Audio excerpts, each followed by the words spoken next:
ধনী হতে চাইলে ফজরের সুন্নতের পরে একটি দোয়া 100 বার পড়ুন, আল্লাহ পাক রব্বুল আলামিন আপনাকে হালালভাবে ধনী বানিয়ে দিবেন। এটা নবীজি সাল্লাল্লাহু আলাইহি ওয়াসাল্লাম নিজে জানিয়ে দিয়েছেন।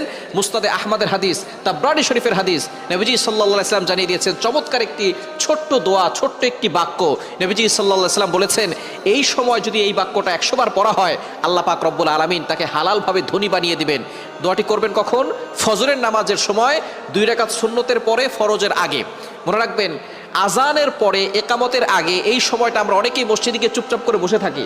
আপনি এই সময় আল্লাহর কাছে দোয়া করবেন। এই সময় দোয়া করলে আল্লাহ তাআলা সেই দোয়াটা কবুল করে নেন। আর দোয়াউ লা ইউরাদ্দু বাইনাল আযানি ওয়াল ইকামা, তিরমিজি শরীফের হাদিস, আবু দাউদ শরীফের হাদিস। আজান ও একামতের মাঝখানে দোয়া করলে সেই দোয়াটা কবুল ফিরিয়ে দেওয়া হয় না, সেই দোয়া কবুল করা হয়।